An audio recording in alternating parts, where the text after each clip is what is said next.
Voilà, bonjour amis téléspectateurs, fidèles de cette émission. Je suis très heureuse d'être encore devant vous pour le compte du nouveau numéro d'Essai Magazine qui reçoit pour vous des différents invités. Aujourd'hui, j'ai l'honneur de recevoir un Congolais de la diaspora. Lui, c'est Papi Kouli Ngangeli.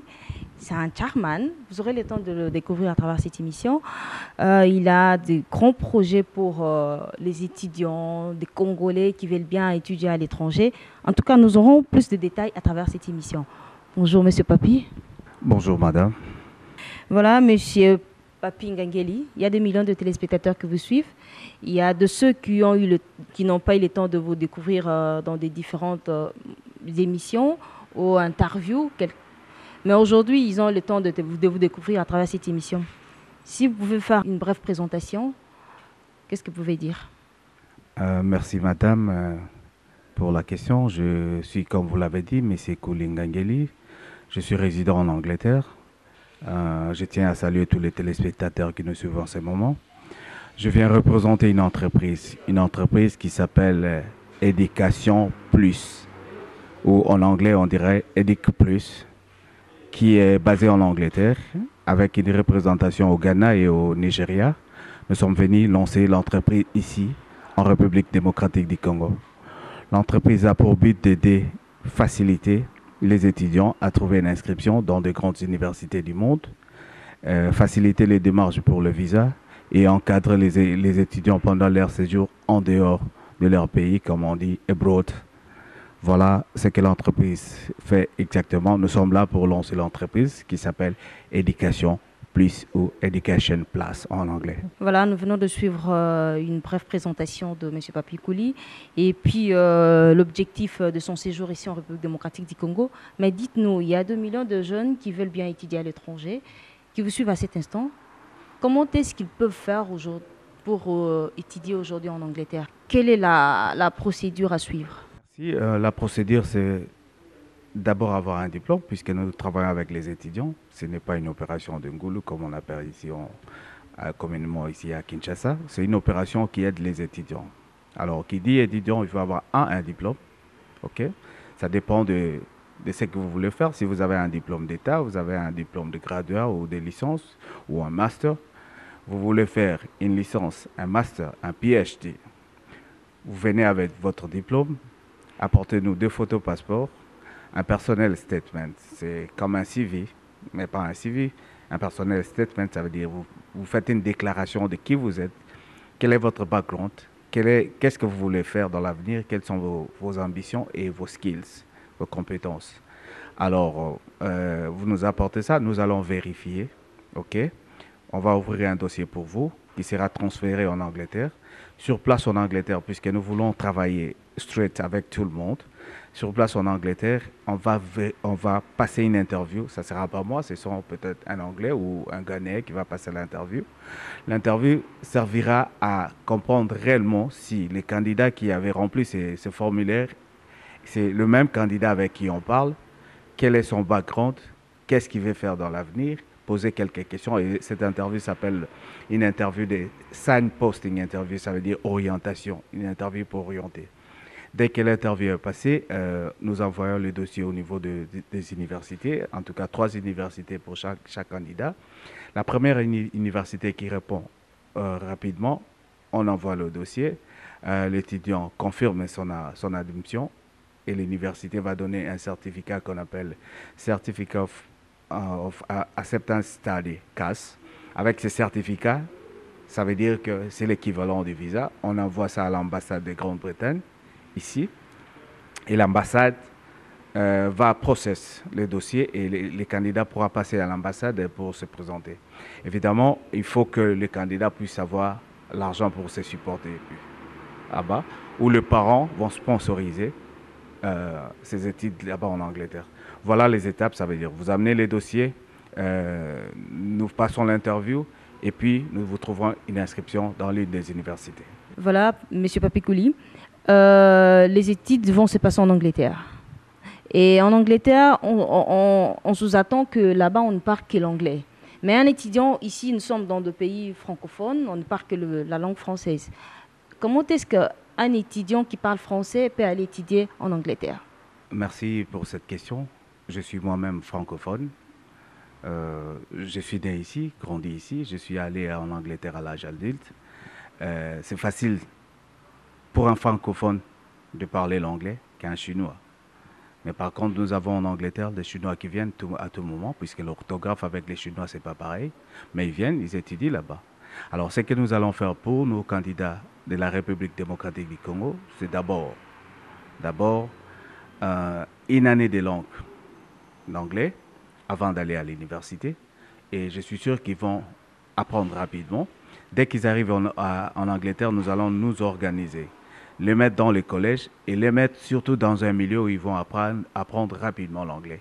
Puisqu'il y a même des Congolais qui vivent en Angleterre, s'ils ne fréquentent pas les bons milieux, ils seront toujours dans les ghettos, si on peut le dire. Ils parlent pas anglais, ils parlent toujours lingala. Alors que nous, nous allons nous arranger avec nos candidats, les présenter dans les collèges et puis les mettre dans le milieu où ils pourront rapidement apprendre l'anglais. Et je crois au bout d'une année, ils seront en mesure d'étudier. Moi-même, ce n'était pas facile, j'habitais en Angleterre. Mais le premier jour où je suis allé à l'université, les professeurs parlaient, moi j'ai réfléchissais en français, je traduisais en français d'abord et ça me prenait du temps. Alors mes amis m'ont dit non, ben, il faut chercher à réfléchir en anglais. On cherche à réfléchir en anglais et c'est ce qui va se passer. Ils vont apprendre une année de langue et puis bon, je crois qu'après une année, ils seront en mesure d'étudier comme l'expérience. Et moi, je suis un cas vivant. Aujourd'hui, au Congo, il y a, en tout cas, c'est fréquent ce genre de projet. Il y a les études en Inde, il y a des études au Canada, il y a aux études un peu partout là. Mais quelle sera votre particularité? Merci, madame, pour cette question. Je suis licencié en business. Pour faire un business, une entreprise, on commence par ce qu'on appelle USP. Ça veut dire Your Unique Selling Points. Le point qui fait une différence avec d'autres concurrents. Bon, je ne vais pas vraiment parler de la concurrence. Je vais plus parler de innovation. Puisque le pays est grand, le Congo est vaste, et il y a assez une grande population ici. Je crois que autant d'entreprises pourront faire la même chose, mais moi je pense que ce que nous faisons, c'est pas pareil. Notre unique selling point, c'est nous recrutons les étudiants, nous les envoyons pour les études, nous les encadrons là-bas. Et une fois les études terminées, nous allons chercher à les placer dans de grandes entreprises ici au Congo. Donc notre but, c'est plus social. C'est plus social puisque nous allons vers la mondialisation. Les gens qui ne comprennent pas la mondialisation, ils croiront que c'est en notre faveur. Ça sera en notre faveur puisque les entreprises vont venir ici, en Afrique.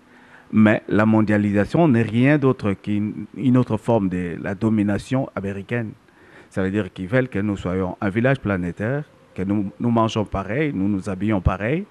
Mais tout cela, ça sera au profit des Américains. Ça veut dire que si on veut qu'on mange pareil, ça sera le McDonald's qui sera partout en Afrique, mais pas la Chicoine qui va aller aux États-Unis. Alors, pour bien affronter la mondialisation, nous devons être préparés, nous devons avoir nos cadres à nous.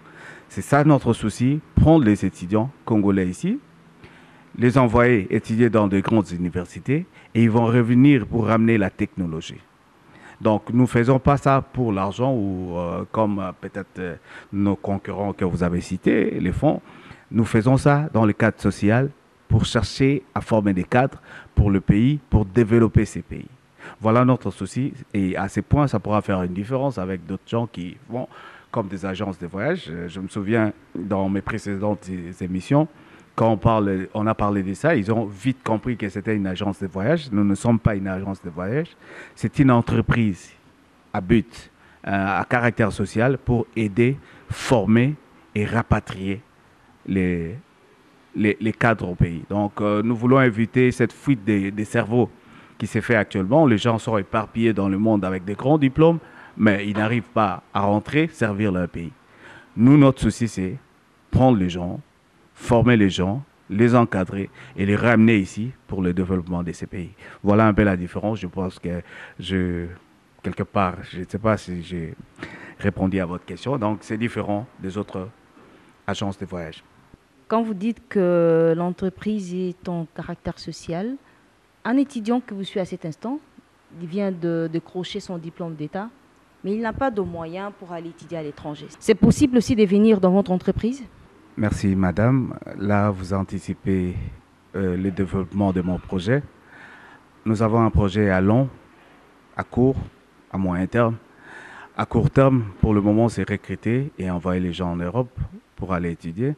Notre projet à moyen terme, c'est quand nous allons créer notre centre, nous allons travailler avec les conseillers d'orientation qui vont suivre les étudiants qui excellent. Je dis bien les étudiants qui excellent dans les différentes écoles depuis la cinquième année des humanités, sixième année. Et à chaque année, nous allons prendre les lauréats, les gens qui font une distinction. Nous allons prendre les lauréats, puisque dans des universités là-bas, il y a des universités qui donnent des bourses. Mais nous ne pouvons pas d'emblée dire aux gens, écoutez, venez, on va vous donner des bourses. Nous ne donnons pas de bourses puisque c'est la politique des universités. Et à ce moment-là, nous allons recruter les lauréats et on va voir avec le gouvernement sur place comment est-ce qu'on va aider les étudiants, les élèves qui sont intelligents, qui s'appliquent bien à l'école, mais dont les parents n'ont pas de moyens. Donc on pourra trouver une solution pour ça, mais pas pour le moment, peut-être dans 6 mois, puisqu'au mois de septembre, on pourra déjà faire cette sélection. Notre souci, c'est travailler avec toute la République démocratique du Congo, prendre toutes les écoles possibles, tous les étudiants qui sont intelligents, qui n'ont pas de moyens. On va s'arranger, peut-être avec l'appui du gouvernement congolais aussi, pour essayer de pallier à ces problèmes-là. Mais je pense qu'on pourra toujours trouver une solution pour ça. Ben, tout à l'heure, vous venez de dire que vous, ce n'est pas comme d'autres le font, à faire Ngoulou. Mais qu'est-ce qui peut prouver tout ça? Qu'est-ce qui peut prouver tout ça? Tous ceux qui passent à la télé disent toujours la même chose. Ils ne peuvent pas passer à la télé pour dire que c'est un affaire Ngoulou, nous sommes venus chercher les gens pour ramener en Europe. Ils ne disent pas ça à la télé. Mais en coulisses, c'est ce qu'ils font. Merci madame, je me sens à l'aise pour répondre à votre question. L'entreprise que je représente, c'est une entreprise internationale. Ce n'est pas mon entreprise, c'est une entreprise qui tient à sa réputation. D'ailleurs, ce n'était pas facile d'arracher ces marchés pour la République démocratique du Congo. Puisque s'il faut ouvrir un marché à l'extérieur du pays, on fait une analyse qu'on appelle les pestes et l'analyse. Ça veut dire, on voit quelle est la situation politique au pays, quelle est l'économie, quelle est la situation technique au pays. Alors, quand ils ont fait ces pestes et l'analyse, ça veut dire que la politique, selon les informations qu'ils ont, ils étaient hésitants. L'économie, ils se sont dit, mais quel est le SMIC, le salaire du Congolais? Est-ce que ces salaires-là, un Congolais pourra payer le minerval pour son enfant? Ce n'était pas correct. Donc, pour eux, c'était une affaire qui ne pourra pas marcher ici. Bien que ce soit à caractère social, mais il faut qu'ils trouvent des gens qui vont payer les minerval pour leurs enfants. Donc, c'était négatif quand je proposais de venir représenter l'entreprise ici. Mais par après, comme je fais le business, je suis moi-même licencié en business, j'ai amené une autre théorie qui s'appelle une théorie des marques Potes pour démontrer que l'entreprise pourra marcher, qui sont dans le business, quels sont les clients. Notre force surtout de l'entreprise Éducation Plus, ce sont les universités. Nous sommes en contact avec toutes les universités. Quand nous lançons une application, une demande pour un étudiant, c'est dans 48 heures que nous avons une réponse. Donc, ce n'est pas une opération Goulou, ok? C'est une opération pour aider, faciliter. Notre souci, c'est faciliter l'inscription, faciliter les démarches de visa pour nos étudiants congolais, pour qu'ils aillent étudier et ramener la technologie ici.